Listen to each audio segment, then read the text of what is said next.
Very good afternoon to all the students. વિદ્યાર્થી મિત્રો, page number 47 બરાબર, unit 4 tell me why. Activity 6 ત્યાં B, make a list of uses, name of the plant tree, bamboo, banana tree. ત્યાં 4 box આપેલ છે. First, uses in the things given in the dialogue. To build bridge, to make fence, એટલે કે બાંબુમાંથી શું બનાવી શકાય એ આપણે ઓલરેડી લેસનમાં જોઈ લીધેલ છે. Make fishing rods, make rafts, make baskets, make furniture. Uses in the things you have observed, તમારી અવલોકનમાં તમે જાણતા હોય એ વસ્તુ. To make house, make flutes, make curtains. પછી બનાના ટ્રી, એમાંથી આપણે શું બનાવી શકીએ? Make food containers from leaves, make plates from leaves, make cups from leaves. બાજુના બોક્સમાં honey from banana flower is used as medicine and make soaps. Page number 48, C વિભાગ. What did Karthik and his mummy watch at science exhibition? Write a report on it. આ તો તમે આગળની જે activity 5 છે એની ઉપરથી લખી શકો કે કાર્તિક અને એના મમ્મી છે એણે વિજ્ઞાન પ્રદર્શનમાં શું જોયું એના વિશે એક અહેવાલ લખો. કેવી રીતના લખી શકાય? લાઈન આપેલી જ છે. Kartik and his mummy went to science exhibition on 28th February. There were 3 sections in it. First of all, they went to the agriculture section. They saw a project on terrace gardening and hydroponics method of agriculture. This method helps to grow trees and plants on terrace. Layers of stones are made on plastics on the terrace and plants are planted at appropriate distance. આ તો મિત્રો જે આગળની activity 5th હતી એમાં કાર્તિક એના mummy સાથે વિજ્ઞાન પ્રદર્શનની મુલાકાત લે છે. એગ્રીકલ્ચર સેક્શન બરાબર, અલગ અલગ વિભાગની મુલાકાત લે છે. કઈ રીતના એ જાય છે એના વિશે અહીંયા લખવાનું છે. એ તમે આગળથી પણ લખી શકો. Activity 7, join properly part A with part B using therefore or because. Enact them as per your teacher's guidance. નીચે આપેલા જે જોડકા છે એ અને બી વિભાગ એને ધેરફોર અથવા બીકોઝ વડે જોડો. જુઓ, Manish won the race because he ran fast. Manish સ્પર્ધા જીતી ગયો કારણ કે તે ઝડપથી દોડ્યો. બાજુના પાર્ટમાંથી સિલેક્ટ કરવાનું અને બીકોઝ અથવા ધેરફોરથી જોડવાનું. Satish is in the bed because he is ill. Satish પથારીમાં છે કારણ કે તે બીમાર છે. Geeta arrange a party at her home because it was her father's birthday. ગીતાએ તેના ઘરે પાર્ટી ગોઠવેલ હતી કારણ કે તેણીના પિતાનો જન્મદિવસ હતો. Bhavini has not gone to school because he has a holiday in her school.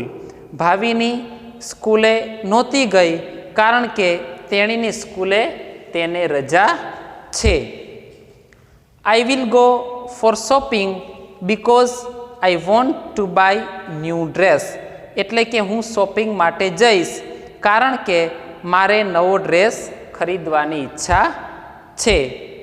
Radha gets a beautiful gift from her aunt therefore she is very happy. રાધાને તેણીની આંટી તરફથી સુંદર મજાની ગિફ્ટ મળેલ છે, તેથી તેણી ખુશ છે. We took umbrella with us because it was raining heavily. અમે છત્રીઓ સાથે લઈ ગયા કારણ કે ભારે વરસાદ વરસી રહ્યો હતો. Satish likes gardening, therefore he made terrace garden at school. A અને બી વિભાગ જોડવાના બીકોઝ અને ધેરફોરનો ઉપયોગ કરીને. બીકોઝ કારણ કે, ધેરફોર તેથી. Activity 8 match A with B. આમાં પણ ફક્ત જોડવાના છે. We should not waste our time. આપણે આપણો સમય બગાડવો જોઈએ નહીં. એની સામે આન્સર આવે બીકોઝ ટાઈમ ઇઝ મની. બરાબર, કારણ કે સમય એ પૈસો છે. We should not waste water. પાણી વેડફવું જોઈએ નહીં. Because water is our life. કારણ કે પાણી આપણું જીવન છે. We should not smoke because smoking is injurious to health. We should take care of health. આપણે આપણી તંદુરસ્તીની કાળજી રાખવી જોઈએ. Because health is wealth. બરાબર. Page number 49, activity number 9. Fill in the blanks.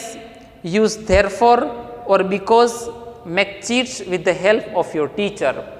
નીચે આપેલી ખાલી જગ્યા બીકોઝ અથવા ધેરફોર વડે પૂરો. Reena is very happy. Reena ખૂબ જ ખુશ છે.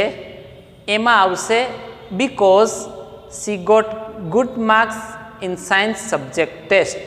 કારણ કે તેના વિજ્ઞાનના વિષયમાં તેને સારા માર્ક્સ મળેલ હતા. સેકન્ડમાં આવે therefore. We took winter clothes with us. અમે જે આપણે વિન્ટર સિઝનમાં પહેરવાના કપડાં હોય એ સાથે લઈ ગયા હતા. Therefore we felt comfortable in cold during tour. તેથી અમને જે આ ટૂરમાં ગયા એમાં અમને ઠંડીમાં થોડોક રાહત થઈ હતી. We are tired. અમે થાકેલા હતા. Because we walked 12 kilometres on foot. કારણ કે અમે 12 કિલોમીટર ચાલ્યા હતા. Payal is a brave girl. Payal બહાદુર છોકરી છે. Therefore she is not afraid of staying alone. તેથી એ ઘરે એકલી રહેવા માટે ડરતી નથી. ધેરફોર એટલે તેથી. Snehal is happy. સ્નેહલ ખુશ છે. Because she has got prize in competition. કારણ કે સ્પર્ધા હતી એમાં એને ઇનામ મળ્યું છે. Maya is a kind girl. Maya દયાળુ છોકરી છે. Therefore she helps everyone. તેથી તેણી દરેકને મદદ કરે છે. અહીં પણ બીકોઝ અને ધેરફોર વડે બ્લેન્ક્સ કમ્પ્લીટ કરવાની હતી. આ તો આપણે ગ્રામરના ચેપ્ટરમાં પણ જોયેલ જ છે, એટલે તમને એ સમજાઈ જશે. Work in pairs. Read the following slogans and make poster for one of them. આ તો સૂત્ર છે. Save trees. વૃક્ષો બચાવો. Keep environment clean. Save girl child. Reuse, reduce, recycle. Do not smoke. Health is wealth. Activity 10. Read the story and answer the question. One day Chimpu fox was wandering in the jungle. એક દિવસ Chimpu focus છે એ જંગલમાં રખડી રહ્યો હતો. On the way suddenly. અચાનક he saw a baby elephant Jumbo. તેણે એક બેબી એલિફન્ટ જમ્બો છે એને જોયું. Jumbo was crying loudly. Jumbo મોટેથી રડી રહ્યો હતો. So Chimpu asked him. તેથી ચિમ્પુએ તેને પૂછ્યું, dear Jumbo, why are you crying? શા માટે તું રડી રહ્યો છે? મિકી સ્લેપ્ડ મી. મિકીએ મને માર્યું. Who is Mickey? મિકી કોણ છે? Mickey the monkey. મિકી વાંદરો. Why did he slap you? શા માટે તેણે તમને માર્યું? Page number 50. He was angry, તે ગુસ્સે હતો. વાય વોઝ હી એંગ્રી, શા માટે ગુસ્સે હતો? I broke a branch by mistake, એટલે કે ભૂલથી મેં એક ડાળી છે એ તોડી નાખી. He was sitting on it, તે એની ઉપર બેઠો હતો. ચિંપુ, વેલ ધેર ઇઝ અ પોઈન્ટ, સે sorry and make him A friend. આ જ મુદ્દો છે, એને જઈ અને સોરી કે અને મિત્ર બનાવી લે. Jumbo said sorry to Mickey, જમ્બોએ મિકીને સોરી કહ્યું. And they became friends again, અને બંને એ લોકો પાછા મિત્રો બની ગયા. આ જે ક્વેશ્ચન છે એ તો તમને એમાંથી મળી જ શકશે, અને આપણી સ્વાપોથીમાં પણ છે, એમાં આપણે ઓડિયો ક્લિપ દ્વારા પુરાવશું.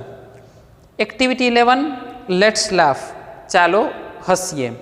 There is mister Wings, mister Wings છે એ છે. He always ask question to everyone, તે દરેક વ્યક્તિઓને પ્રશ્ન હંમેશા પૂછે છે. ઓલ આર સેડ, બધા દુઃખી છે. મિત્રો, આ તો ફક્ત હસવા માટેની એક્ટિવિટી છે. ધે આર બોર્ડ, તેઓ કંટાળી ગયા. Whenever mister Wings comes, જ્યારે જ્યારે મિસ્ટર વિંગ્સ આવે છે. They run away from there, તેઓ ત્યાંથી ચાલ્યા જાય છે.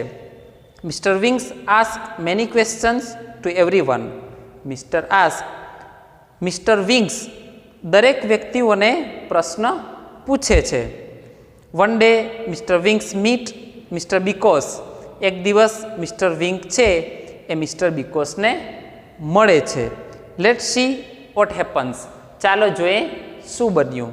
Mister Wings, why are you here, શા માટે તમે અહીં છો? Because I like this garden, કારણ કે મને આ બગીચો ગમે છે. Why do you like it, શા માટે તમને તે ગમે છે? Because I like colourful flowers, કારણ કે મને જે રંગબેરંગી ફૂલો છે એ ગમે છે. Why the flowers are so colourful, શા માટે ફૂલો આટલા બધા રંગબેરંગી છે? Because of rain, sunlight, soil and water, વરસાદને કારણે, સૂર્યનો પ્રકાશ, જમીન અને પાણી. Why don't I know this, શા માટે હું આ જાણતો નથી?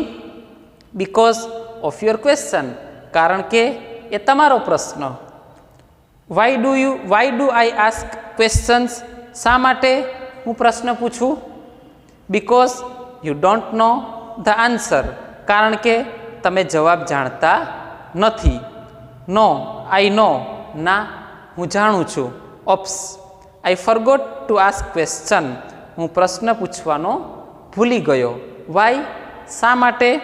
Because I can give every answer to your question, કારણ કે હું તમારા દરેક પ્રશ્નના દરેક જવાબો આપી શકું છું. Page number 51. And first, oh you are in hurry, તમે ખૂબ ઉતાવળમાં છો. વેર આર યુ ગોઈંગ, તમે ક્યાં જઈ રહ્યા છો? And second, I am going to the hospital, હું હોસ્પિટલે જઈ રહી છું. એન્ડ ફર્સ્ટ, વાય, શા માટે? And second, an elephant met with an accident, હાથીને અકસ્માત નડ્યો છે અથવા હાથી સાથે અકસ્માત થયો છે. I am going to give him my blood, હું તેને મારું લોહી આપવા માટે જઈ રહી છું. મિત્રો, આ તો એક જોક્સ અને હાસ્યાસ્પદ વસ્તુ છે. Jacob, I have lost my dog, મારો કૂતરો છે ખોવાઈ ગયો છે. Walter, why don't you give an advertisement in a newspaper, શા માટે તમે છાપામાં જાહેરાત આપતા નથી? જેકોબ, ડોન્ટ બી સિલી, એટલે કે આવો મૂર્ખ જેવો પ્રશ્ન કરમાં.